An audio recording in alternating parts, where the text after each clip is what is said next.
Alrighty, welcome to episode 21 of Got Questions. We have right here Mr. Randall Schwantes over here, who is CEO, co-founder of the Got Questions podcast that you can find anywhere. Welcome, Mr. Randy. Thank you. You have Pastor Kevin Hassenfuss over there, student ministry pastor, high school pastor, obstacle course extraordinaire.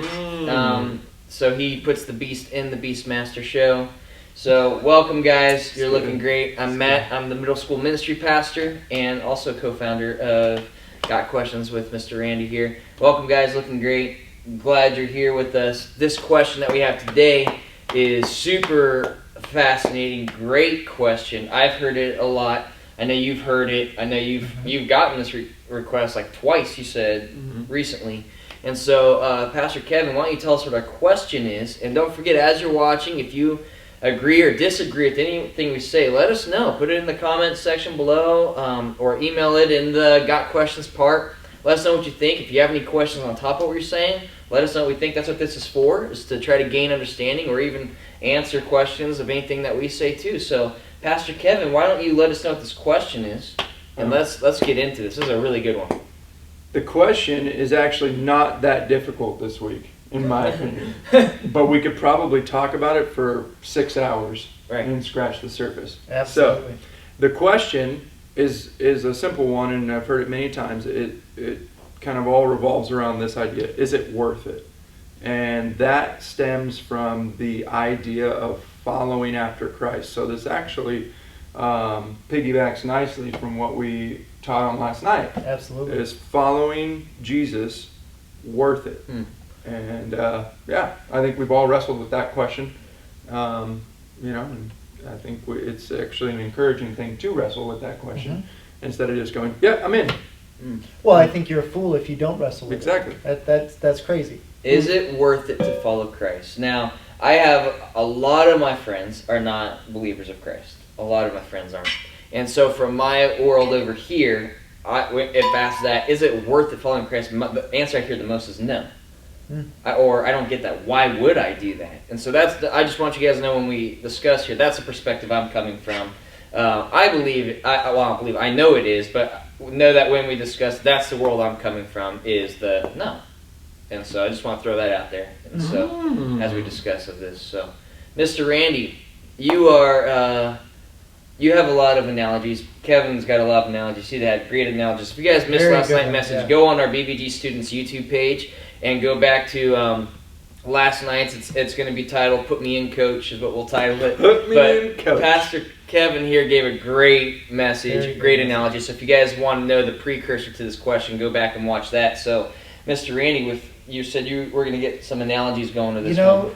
I'm a CPA. I'm a certified public accountant. So what I do in my normal daily life is we look at making decisions. We look at decision making. And what we look at from a financial perspective is exactly that. Is it worth it? So I want to talk about two concepts that we use. The first concept is investing. Because investing is what you're talking about when you're saying, is it worth it to follow Jesus? So investing is putting something aside in the short term, a short-term sacrifice for a long-term gain. So I'm going to give you a few thought processes. Okay. So we invest money. So Matt, if I told you, if you give me $1,000 today, for the next 8 months, I'll give you $100. Is that a good investment? No. Why not? Because I got gypped on a lot of money on that one. All right. So what if I said, same thing, if you give me $1,000 today, I'll give you $100 a month for the next 2 years. You gonna make that investment? I would make that investment. All right. And you can analyze that in your mind because it makes sense because I'm going to get this benefit and you're looking at it and I know your math isn't your strong suit, but you're thinking, wow, I'm going to get $2,400. Oh yeah, that's what I got. Well, you didn't have your calculator watch on. My calculator watch and I have my shoes on. And I only had to pay $1,000. That's a great deal. That's fantastic. Now, what if I told you, if you give me $1,000 today, I will give you $100 every month for the rest of your life, Stephanie's life, and both of your boys' life. Now, what would you do to gather $1,000? If you didn't have $1,000, I mean, you would lose your mind trying to figure out how am I going to get $1,000 because I got to get it to him today. Right, and 'Cause that is a I'm not crazy allowed deal. to say what I would do on the air. So, so yes, I would think that. And, So- yeah. So investing is giving up that short term. You're going to give up that short term goal, that $1,000, Mm-hmm. for that long term gain Nice. of yeah. that income coming in. Now, I want to be clear. Investing isn't just financial. And Kevin, you're a good example of this. Kevin invests in his body. You weight lift, you do your running, you're staying fit, you're investing. You got that short term. I got to get up early this morning. Well, I don't know if you're a get up early. I'm a get up early guy. I don't know. I'm if a Kevin is. don't eat lunch because I work out on my lunch break. There you go. So Kevin is sacrificing his lunch hour Mm-hmm. where he could be watching Judge Judy, but he's That's still on? sacrificing that so he can work out because his investment is health later, and it's also you compete and you're excited, you want to get strong for those competitions. Yeah. We also invest in ourselves. We invest in our education. I spend time instead of playing video games. I study. I go to school. I read my Bible. I do all of those things, and we invest in other people. We give up our time, maybe even to do a podcast to give Right. some wisdom to students. We invest in other people. So that's what I mean by investment. Now, as an accountant, when a client comes to me and says, Randy, I want to know if this is the right investment for me to make. What I do is I'll do a cost-benefit analysis. It's a thing. We're trained to do it in accounting school. You do cost-benefit, and all cost-benefit means is I add up all the costs. And what you got to remember is costs are short-term and long-term. Okay. So the cost might not even be just that $1,000, but it could be, if you think about it. So Matt gave me the $1,000, but remember he didn't have the $1,000 right away. I don't think you had it.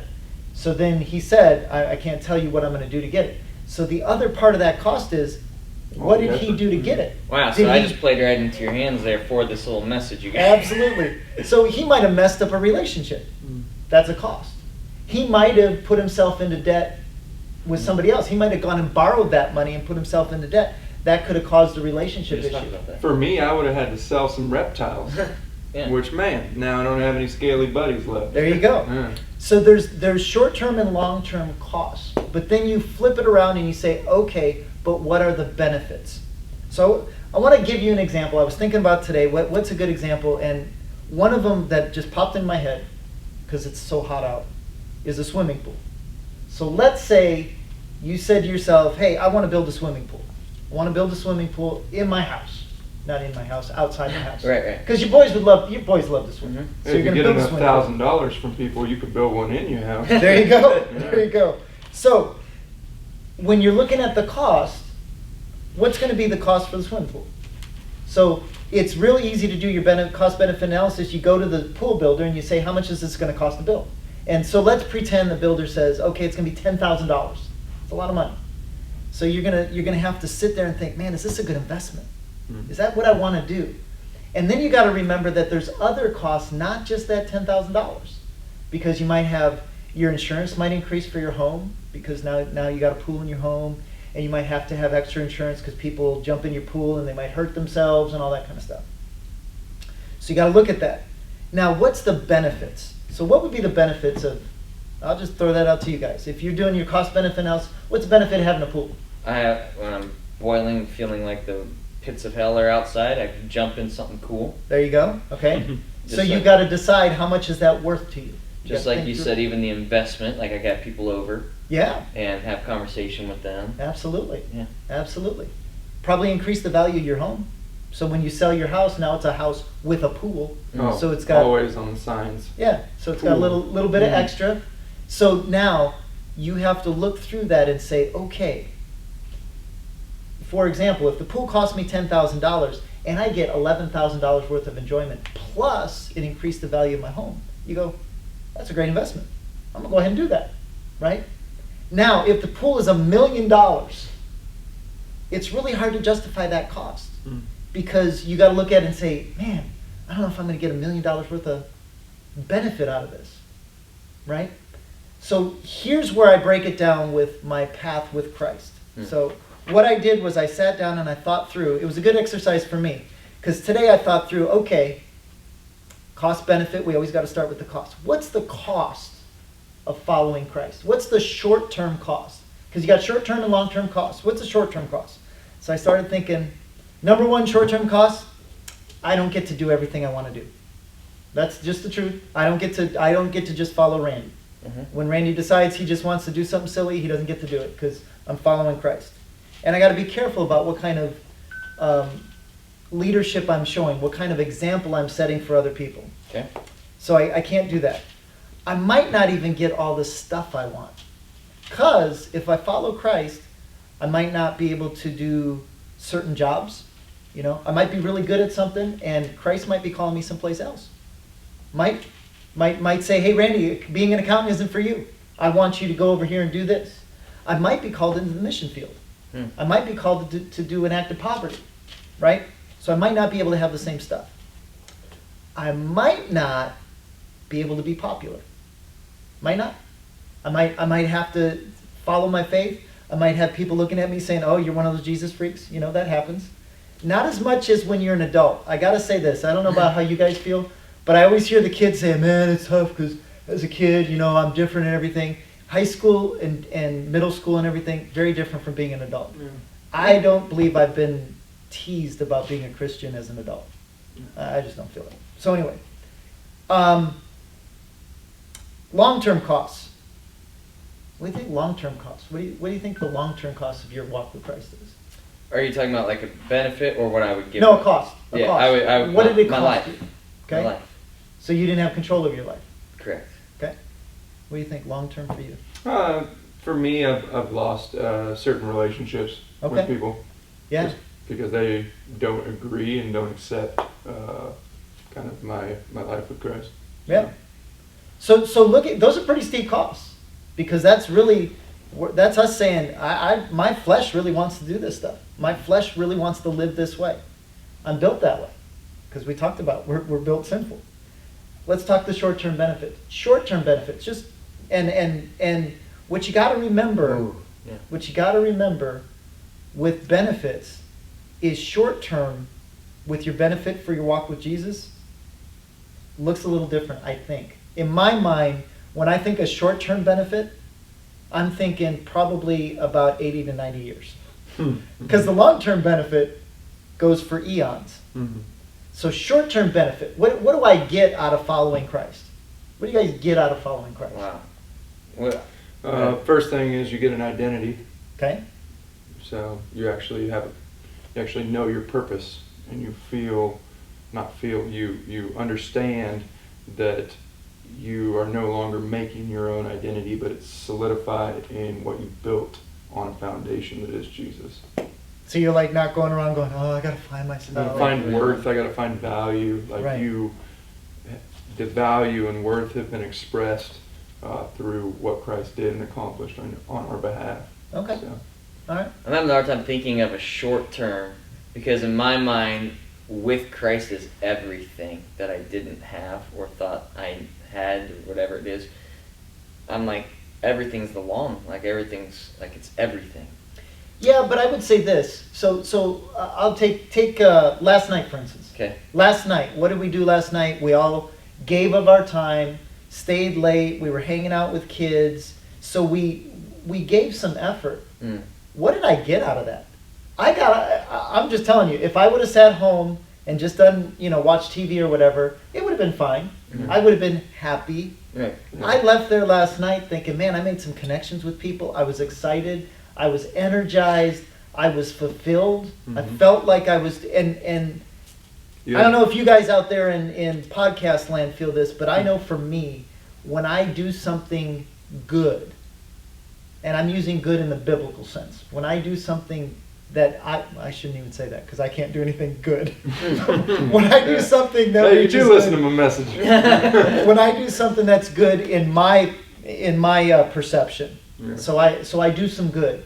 I deliver some groceries to somebody who needs it. I give of myself. I feel different than when I'm doing something just for my own enjoyment. Yeah. So, for instance, love going to a Brewer game. Fantastic. Love that. I'm over the moon enjoying the Brewer game. Doesn't even compare to when I'm doing something that's meaningful For to somebody something. else. Yeah, for someone. It just is. It's just a different thing. Doesn't mean I don't enjoy going to the Brewer game, but it does mean it's a different sense. So that's what I mean short-term gain. So I could take $100 and go buy, what costs $100? Yeah, go buy a new pair of shoes, and I'd be fine. That same $100 buys a pair of shoes for somebody who desperately needs them. I feel completely different about that. Mm. Yeah. So short-term goals, I just think it makes me feel better. Lets me hang out with people and have a different connection. Right. Our connection would be way different Right. if we weren't believers. Mhm. Yeah. Way different. Way different. It's a certain amount of joy as you're obedient, I think, is what it boils down to. Yeah. Yeah. So in that joy, you're not going to find that outside of a life surrendered to Christ, because ultimately He brings joy. You may experience happiness in a life outside of Christ, but that's a fleeting feeling. It's circumstantial. And so as circumstances change, happiness becomes mourning or sadness or loss or whatever it is. But in the Lord, you have the opportunity to experience joy and mercy and grace and things that, and hope. And I think that's the biggest one for me is, yeah, I'll give up some fleshly satisfaction to follow Mhm. after the Lord in pursuit of hope, because man, I don't know how to cultivate that in my own person outside of Him. And so, I mean, I could achieve things. I love achieving things. I'm an achiever. I like to check boxes. I like to win, as most people who know me at all know that. But those things don't deliver hope, because as soon as I make it to whatever the bar is, all of a sudden I'm like, well, now what? You know, and I've experienced that time and time and time and time again, and it's always left me wanting more. In Christ, it fills you with those things that each person naturally, because of the way He designed us, desires to find, but there's only one source for those things, and that's Him. And so laying down yourself, ultimately you get to receive Him and be filled with something that you've longed for from the get-go. Right. So Can I flip this a little bit? Yeah. So I think that was big. What Pastor Kevin just said is hope, because the conversations I have with people are, suicide's a big thing. We talked about that in one of our episodes. You can go find that on YouTube. And we talked about suicide, and because you get to the point of there is no hope, because without Christ, there is no point. Really, it's sad to say, dark to say, there is no point to being alive without Him. Because you don't have identity, you don't have that purpose, you don't understand the hope. Because you think everything that I've accomplished, everything that I have is going to either disappoint me or it's going to go away. Mhm. I'm going to die at some point. That's one thing we don't escape here on earth, is death. So now it's, what is the point of being alive? And when you get there, actually that thought is a good thing, because it has these conversations of what is the point? I need some hope in my life, and Right. that's Christ.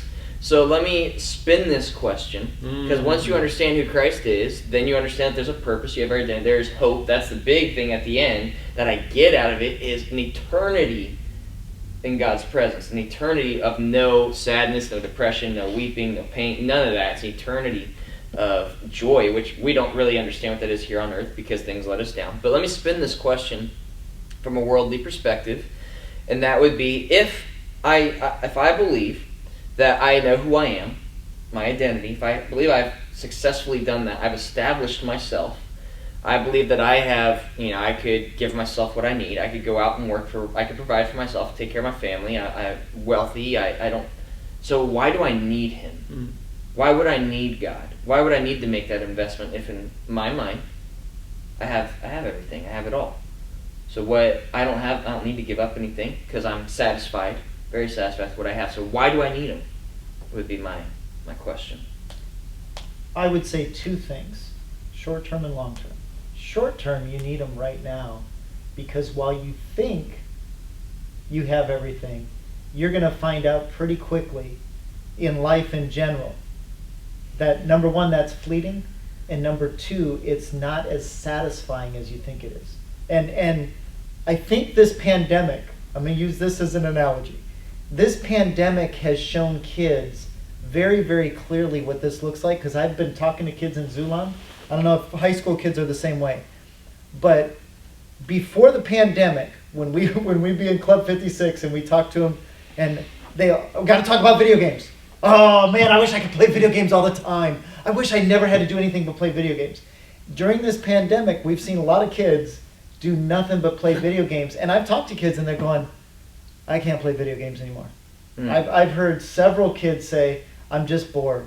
It's boring. I can't do this all the time. I got nothing to do. I'm bored. So that tells me the thing that you thought was, man, if I could just do this 24/7, that'd be awesome. Mm-hmm. When you actually get that, you realize, oh, yeah, this doesn't satisfy me. Because we're built not to be satisfied by that stuff. Mm-hmm. We're built, even though I've got a good job, even though I've got a good car, even though I've got a good house and I've got good friends, we're built not to have that satisfy us.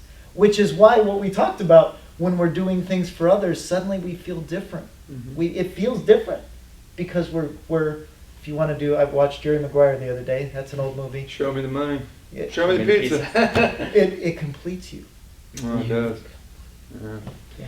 So here's the thing about that I would say is that, when God says, let's create man in our image, he's not talking about the way that we appear, but he's talking about certain attributes that we share with him, or certain things that complete us in our being, right? You had me at hello, Kevin. Thanks, man.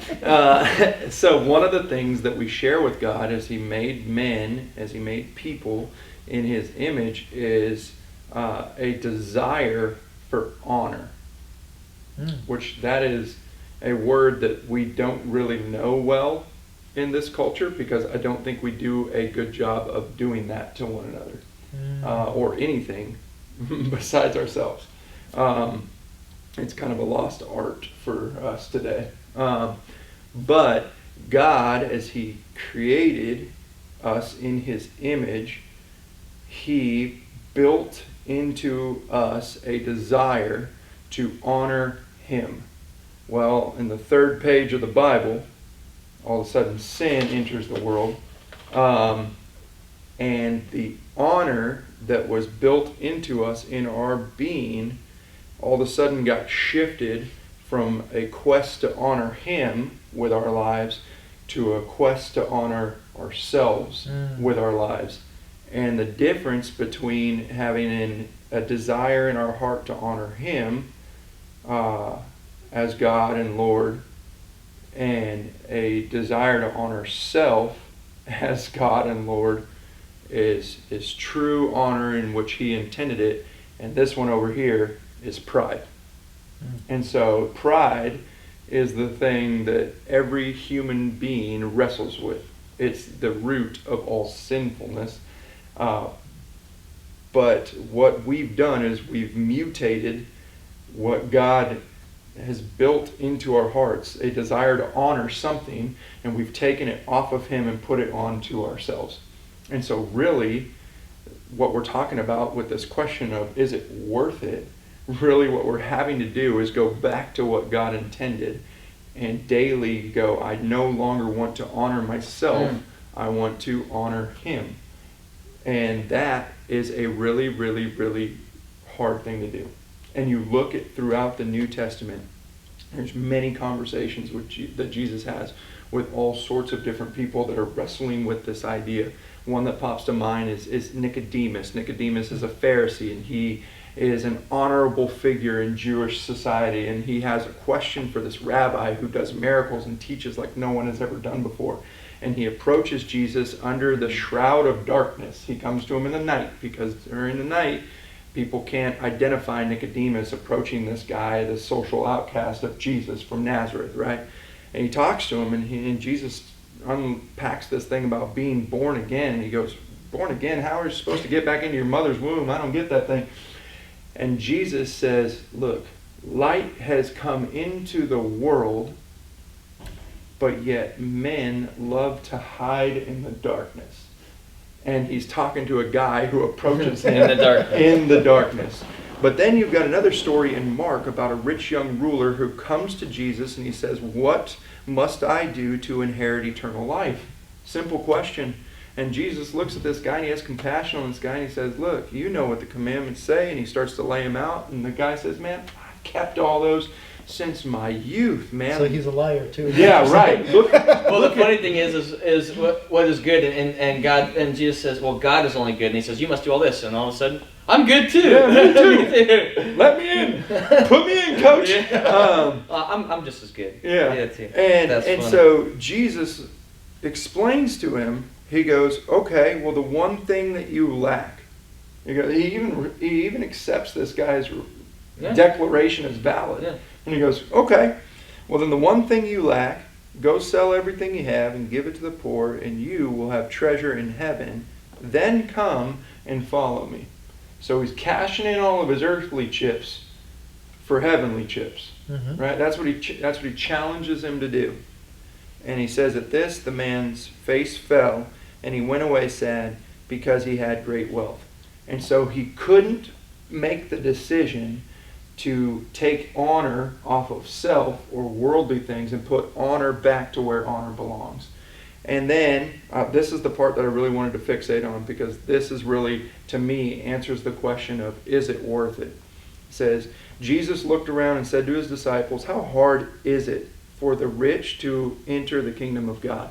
And some of you guys are thinking like, man, well, I'm not rich, so it should be easier for me, right? And it's I'm good. It's like, look, and I understand that position, but think about how we live. Like, if you were to take this rich young ruler and invite him over to your house today, and he'd look in there and you press a button out in your garage and all of a sudden the garage door goes up, he's probably thinking, whoa, this is some sort of sorcery. I've never seen things like this before.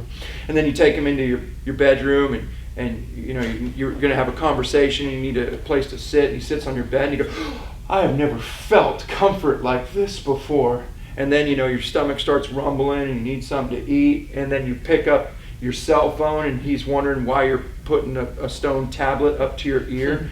And then it starts to ring and you put it on speakerphone just for kicks, and he's like mesmerized at the fact that there's someone else on the other side.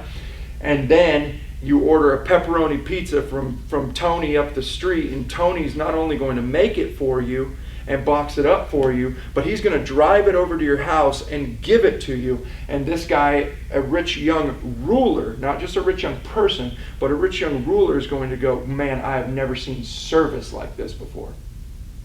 And so you and I are rich in comparison to this person's position and a majority of the rest of the world. Okay, so how hard is it for the rich to enter the kingdom of God?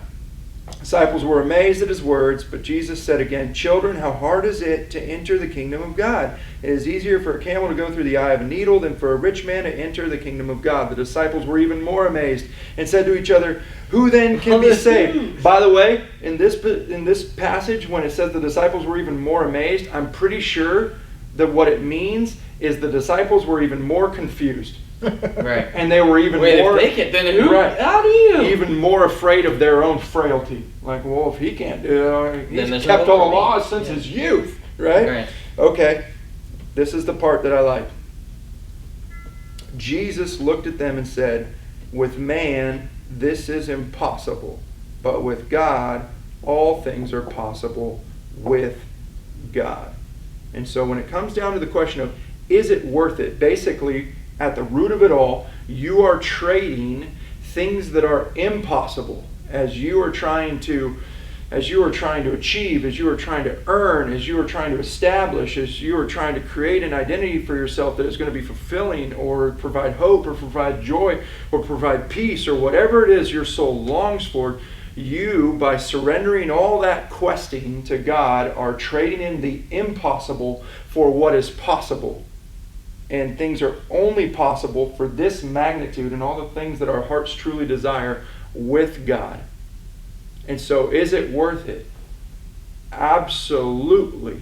When it comes to the satisfaction both here in this earth, yeah, you're giving up a bunch, but the satisfaction you get in being founded and rooted in Christ Jesus and having your identity in Him is far greater than any worldly possession, even though it may seem costly at the get-go and the onslaught of things. But then in an eternal perspective, it's not even close. Right. So, Well, and I think the perspective is what matters, because we've talked about this before, the idea that I only know what I know yeah. because this is when I've lived. And Jesus it's- actually says that to Nicodemus. Yeah, You teach what you know. right. Yeah. So because I've been on this earth for 49 some years, I only know these 49 years. I only know life on this earth in a temporal way. But what we've got to realize is this is so short. Now, it's a lifetime, literally, for me, so that's all I know. But it's very, very short in the grand scheme of things, and you want to be thoughtful about, that's why I gave you the example of forever getting $100. Right. If we're looking at what are we giving up, this short temporal life, for this magnificent outpouring from God for eternity. Mhm. I mean, if you literally came in and God said, okay, Matt, if you give me $1, because that's what it would look like. Probably wouldn't even look like Right. $1. Give me Probably a be penny. half of a penny. Hmm. You give me that, I'm going to give you $1 million a day for the rest of your life. Yeah. I mean, there's no way you would go, oh, well, I don't know. Let me Think about give me that time one. to think I want about to it. give up my penny. Right. I just think that we lose that perspective. Let me take that back. No, that's true. We lose the perspective because we were created by God with that in our hearts. Mhm. Our vision gets misaligned, and then we only see this. But there's way more to it, and you can see it reflected in others. And the other thing that I want to talk, just real quick, is you hit on something that seems really important to me, is to be able to look around. Look around and see how it's changed people. Look around when you see somebody who's truly, truly happy. Mm. Generally speaking, when you really get to talk to them, they have faith. Mhm. They just do. Whether they're rich, whether they're poor, whatever. Really, really genuinely happy people tend to be very generous, Mhm. tend to be very spiritual, and tend to believe in God. That just is. And that means something to me. And you said something about you're an achiever, Yeah. Big time. which is very fascinating to me, because what we're talking about here is recognizing, and I want to be clear, I think it's amazing that you are an achiever and you give credit to God. Because you could also go the other way and say, Sure. I'm an achiever and it's because of me, look at me, and going that whole route. But that's not what's happening here. And that's what God's looking for. And I think all of the parables you talked about, the richness, yeah, he was talking about money, but he wasn't talking about money. He was talking about self-reliance. Sure. He was saying that rich ruler, you're relying on yourself. I want you to rely on me. Yep. And I think that's fair for all of us too, because you can be poor and be that rich ruler. You can be poor Sure. and still depending on yourself. I have some friends and relatives who say, it's all about me. I got to do this all on my own. I'm taking care of, single parents are a lot like this. You'll hear single parent, I'm doing it all on my own. I can only depend on myself. And I was like, no.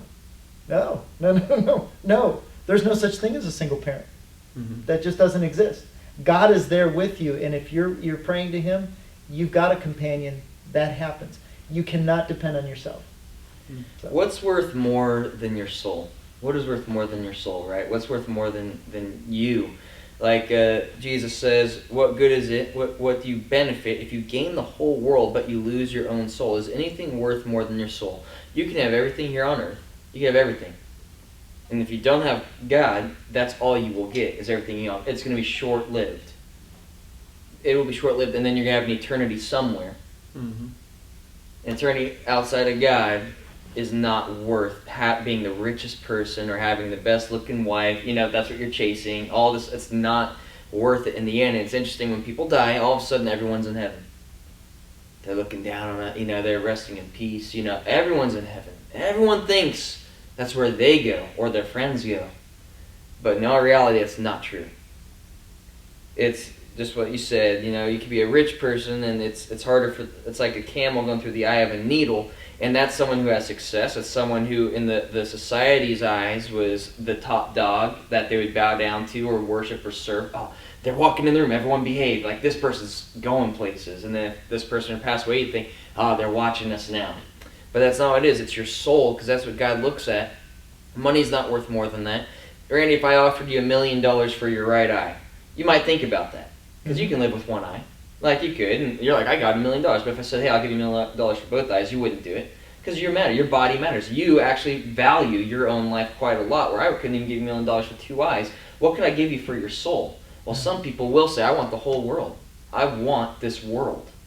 But we're closed-minded and we don't see that there is life beyond this world. This world is going to come to an end. It could be on your drive home.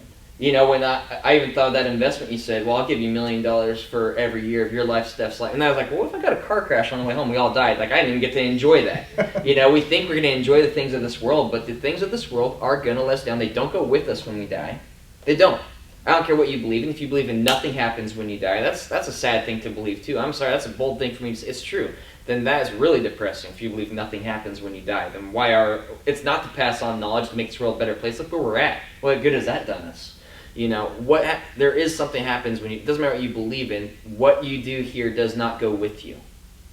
Even if you think of reincarnation, like, I'm not going to come back with all those wealth and things, it's, what good is that? There is something beyond here, and when you realize that there is an eternity in heaven, that's worth the investment. That is worth giving up all these things. A lot of people are afraid to give up a lot of things. I think living a Christian life is super hard. Mm-hmm. It is one of the hardest lives to live. Because you're giving up what the world has to offer you, what the world says is good, what the world says is enjoyable, what the world says will bring people pleasure. It is hard, but you got to think long term, Randy. What's in the bank at the end of this? What are you going to get at the end of this? And that's not why you want to give your life to the Lord. I can't wait to get. Because it brings you joy. He brings you fulfillment. He brings you everything. He brings you identity. Mm-hmm. We all secretly want to be loved. We all want to feel valued. And there's some people that will deny that and say, no, it's sissies that do that. I don't need that. No, we all want that value. We all want that identity. And God is the only person that's a God, the only God that could give that to you. Mm-hmm. My identity that I established for myself could be gone like that. I can hit the jackpot and then go bankrupt. My identity isn't me anymore. You know, I can make one mistake and my identity is someone else now. Don't go for the things of this world because it's not going to go with you and you lose your soul in the meantime.